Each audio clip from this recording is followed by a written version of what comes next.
Hello, good morning, good afternoon, good evening to whoever you are. Welcome again to another episode of Talk Architecture Podcast.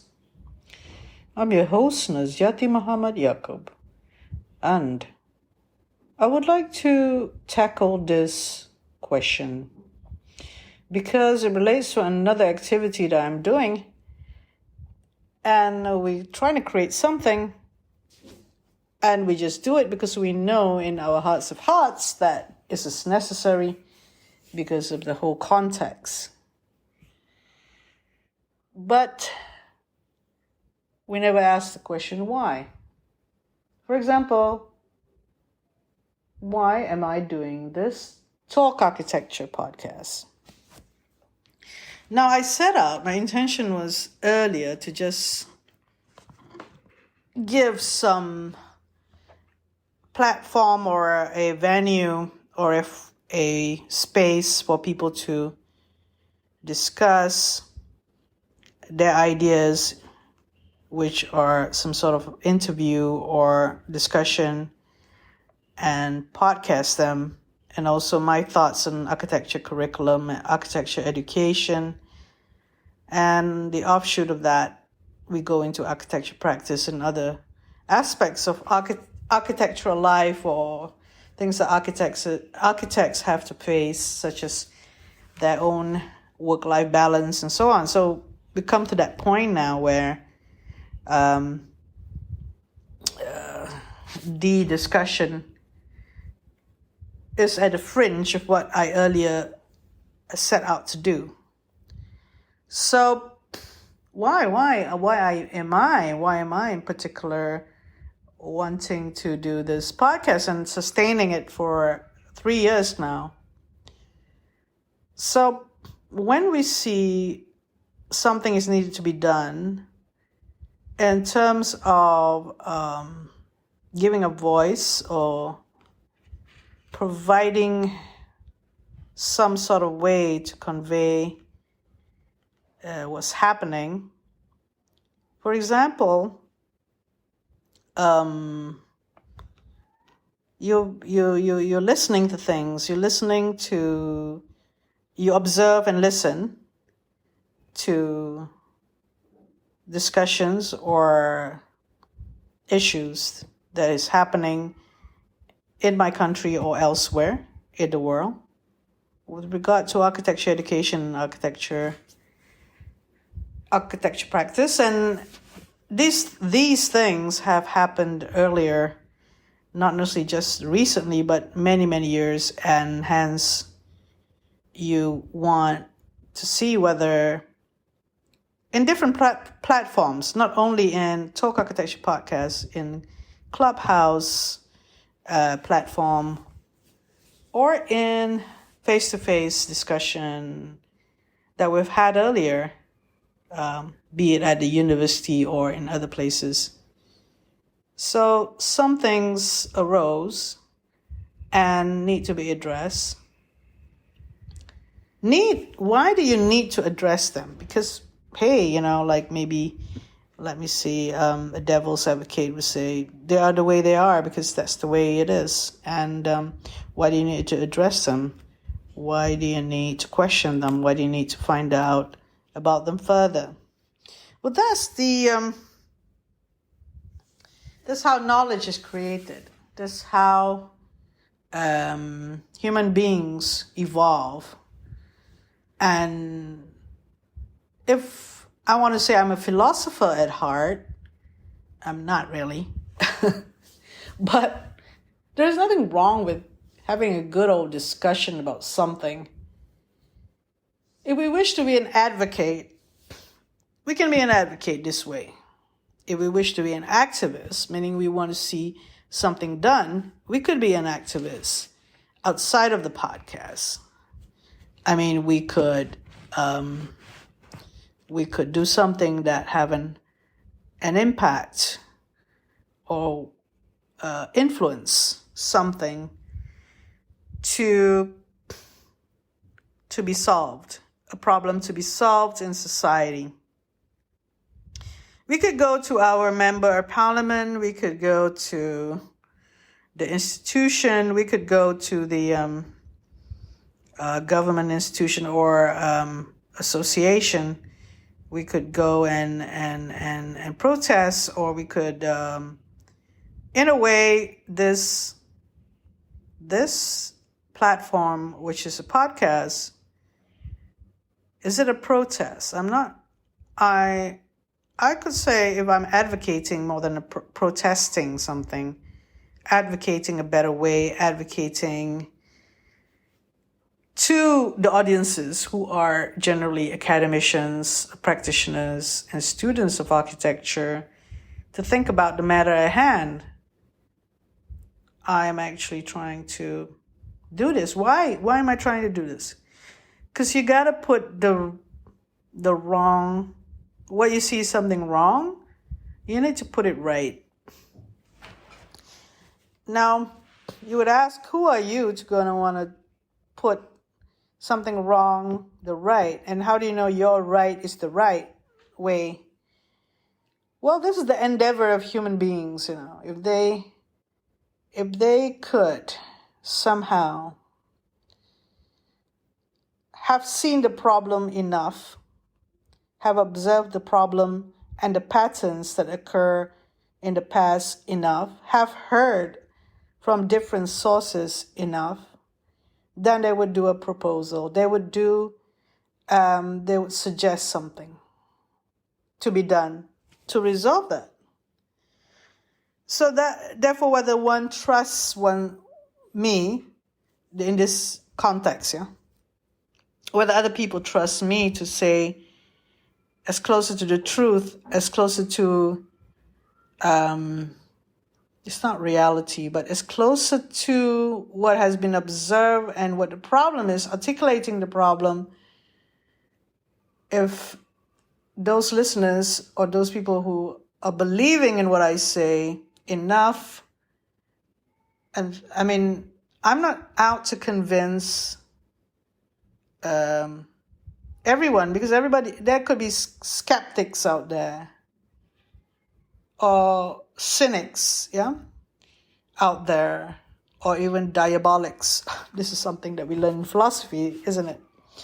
Skeptics, cynics, and diabolics. So you can't do anything with diabolics.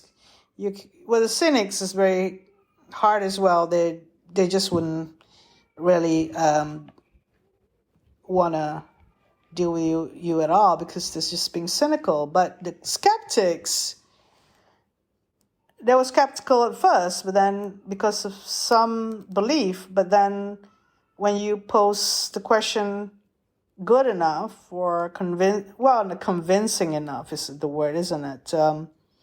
Then the skeptics could be a believer or someone who believes in what has been said.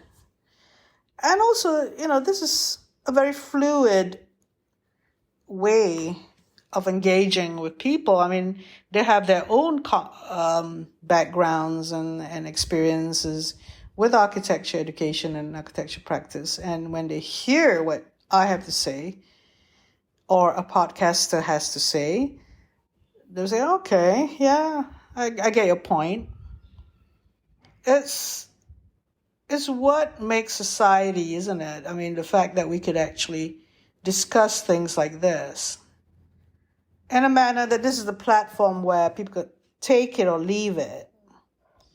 So going back to the question, why me, and why am I asking questions about architecture education?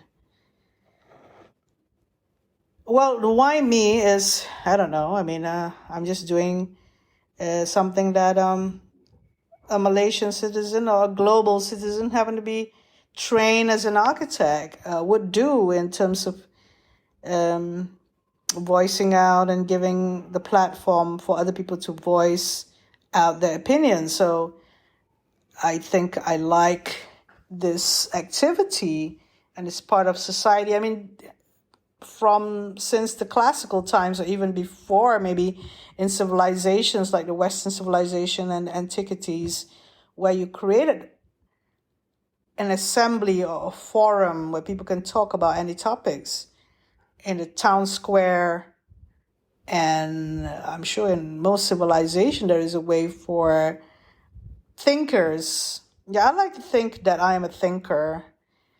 And I was raised that way.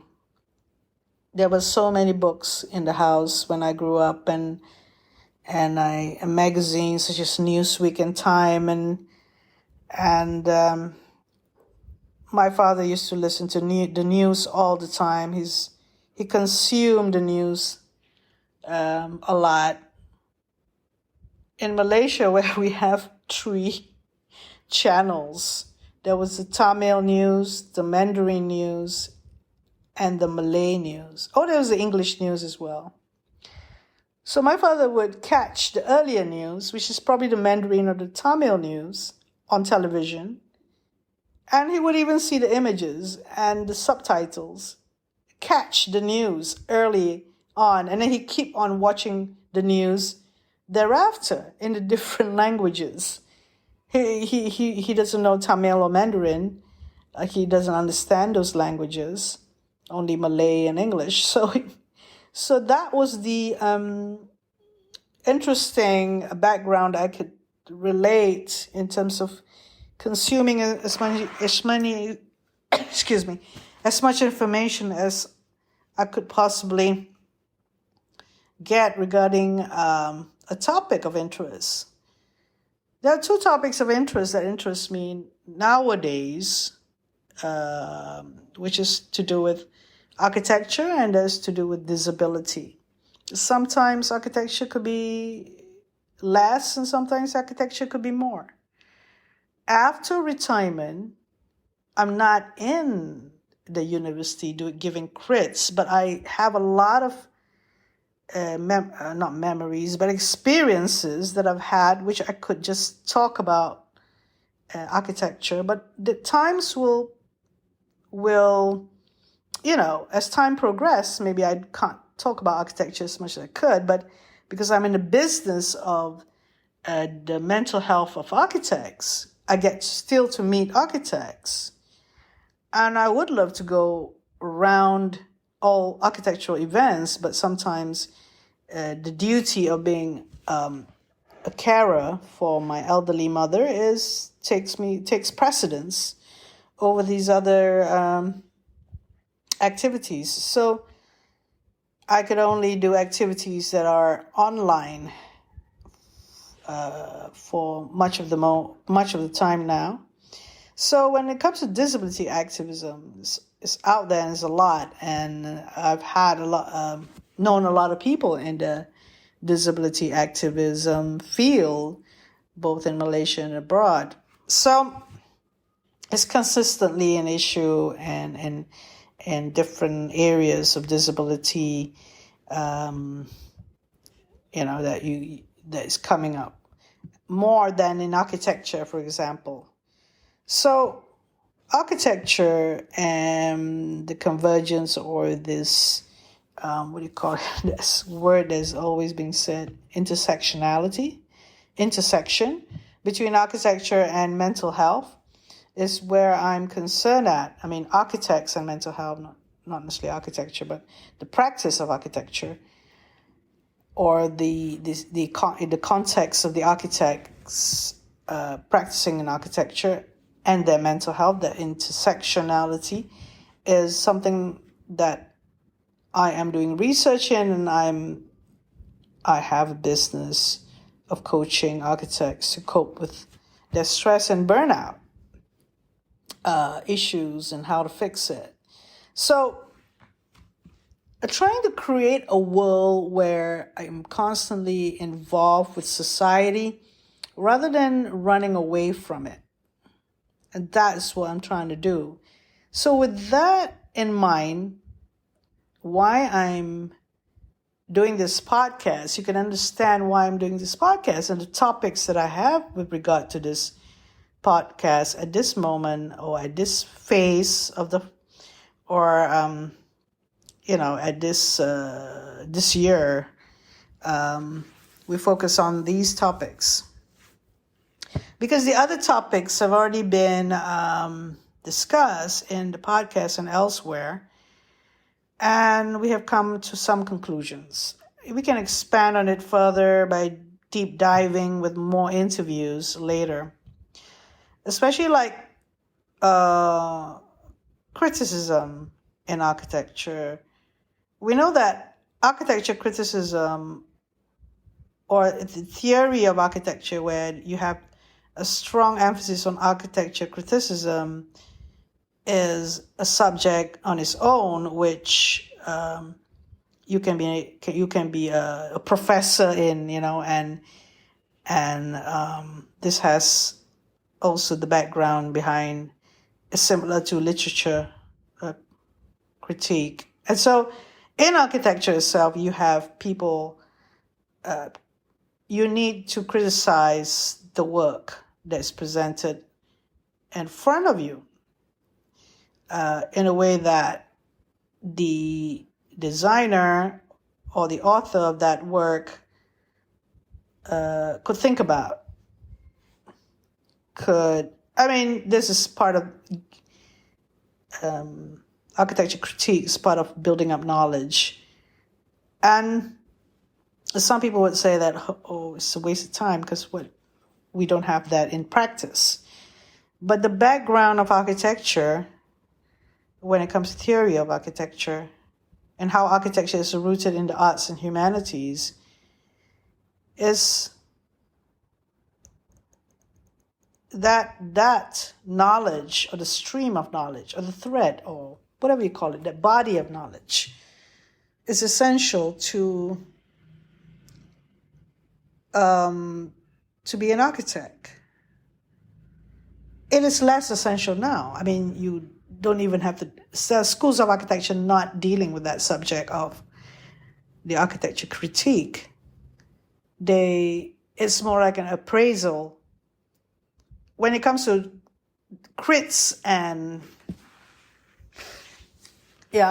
may it be final crit of presentation or jury or reviews whatever words you use for your sessions, and you invite someone, the invitation of a certain individual, and that certain individual just appraise the student's work, meaning that they don't really critique. They just, noted that this is the brief, and noted the student did this, so fine, you just move along, is becoming the norm of architecture education. There's less of, I'm talking from experience, by the way. This is even before the year 2000, really. After the year 2000, there was less of critique. It depends on who is there. The lecturers or the people who are present. The university lecturers themselves could be much more critical than even the visiting critique.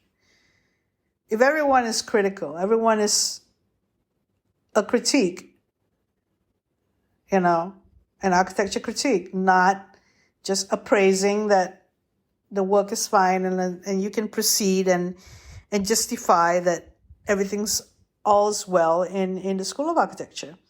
Because people believe that you're just going to serve the developer's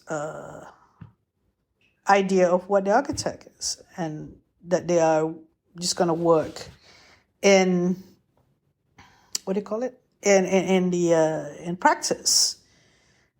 And what is it? The cog of wheel. The worker. The worker architect will just produce what is needed, and their talents to produce what is needed will assist with whatever the developer is expecting.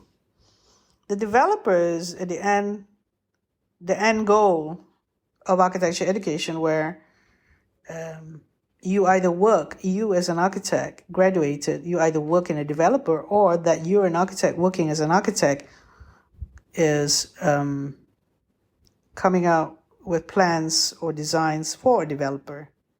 That's much of it. There is also government work and There's also the small renovations and bungalows and so on. Some people prefer that they not work with the not work to get commercially with a developer, but work on their own, which is like designing houses and being happy with that and doing other stuff. So we see those trends in architecture practice. And what's wrong with that? Somebody would ask me, what's wrong with that? That's the situation it is. So why do you need to ask questions? We can change things. You can have a better negotiation or leverage or better when you as a professional, you come into the profession as collectively as a group of professionals, you can actually not tip the balance, but you can actually influence how things are being practiced. And there are companies that do that, good taste in architecture and so on. But you can still leverage better than what the situation is at the moment. And then there's also the profession itself and how it is seen by others. By others, meaning by society. So we know that in local authorities and city councils, town councils, the planners are the chairperson or the CEOs of these entities and not the architect. I mean, the architect is not seen as someone who looks at the master planning or, Do you need a degree in planning to be the chairperson of a city council? Could an architect with a degree with architecture be the head of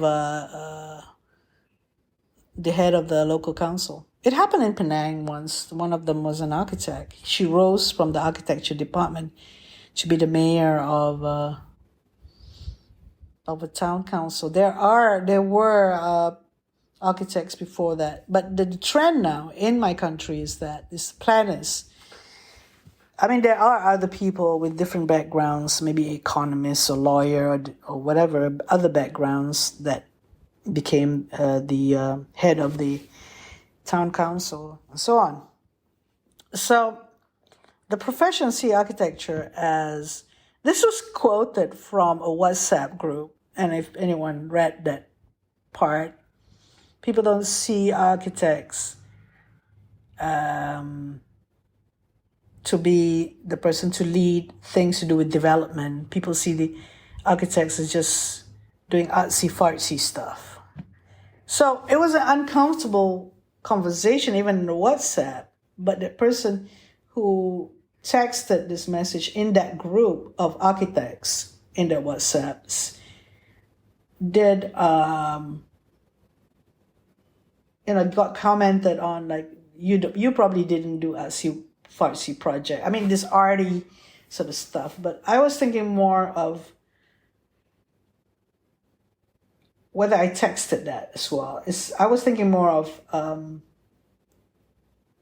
why is it the architect's not being seen as a leader of the building profession or the construction industry or why isn't, because in a consultation team, the architect is the head of the team. Traditionally, when you see the list of people, the architect is the coordinator to deal with everyone. But in the development process, but eventually the planners are the one that's calling the shots. So the architect has lost in this game of the perception of society in terms of being the leader in the construction industry, because the focus and the emphasis is not on architecture criticism. If I were to propose that statement, that architecture criticism and how to critique is the bread and butter of design in architecture. But you see, you don't only critique aesthetics of formal things, forms. That's that lack of knowledge that architects have in terms of architecture education. Has a lot of stuff in which some things are left out. In architecture theory, how deep have you gone, if you're an architecture student, how deep have you studied about precedents or about the works of architects, and those fringe ones, the ones that you really need to learn, the ones that relate to planning, the one that relates to innovation, the one that relates to the why. It's not history of architecture. Like if you talk about Buckminster Fuller and how he came up with all those structures, or you talk about the context of certain architecture, it doesn't have to be famous.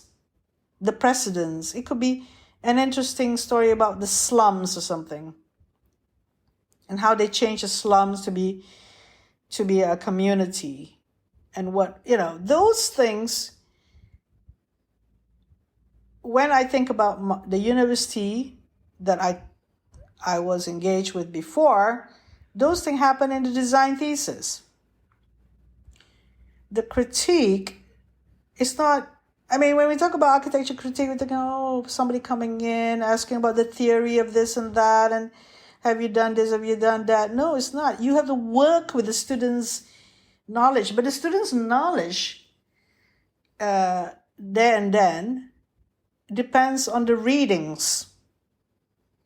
The reading in a thesis situation, it could be, we've discussed this before. This was discussed with Chia Yvonne's interviews and other interviews on broad-based education, Kevin Matlow, Lillian Tay, and other people, where a thesis, a design thesis, not a PhD or master's thesis, a design thesis, deals about the profession of architecture and architects, deals about how in history people cope with certain evolution or a revolution, things that happen, developments that happen, in that time. And those critical times. So if a student of architecture wants to do a project, and the project is to do with urban renewal, how much of urban renewal theories have the architecture student did in order to come up with a thesis? But the critique that comes to criticize students' work have to know the student's work as well, and the background and the literature that the student has read.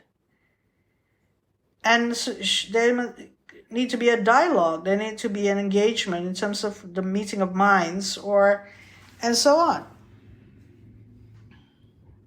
It's not static. It's not about, superficial things that we learn. We reap what we sow, meaning that we sow, when we say we sow, what was thought, what was the expectations of what the students are reading is crucial. And to be that architecture critique, going into industry, you can face anybody. You can face a developer because you understand your stuff. You can face a developer and have a conversation. It's kind of like a respect of the profession. Does the profession get respected? Yeah, you want to compare similarly to doctors or lawyers. I can't really talk about doctors and lawyers because I don't know what conversation they have. But as a patient or someone going through medical treatment, I know if there is a good doctor or not. Maybe at that moment being treated, I don't know, but later on I can see the effect that intervention, medical intervention, had on me a year or so down the line. So, why is me doing this podcast? Why at all this podcast? Why do this podcast at all? So I guess what I've discussed today is the reason why I do this podcast. It's the best way I can explain at this moment in time. And thank you for listening to that. Have a good day.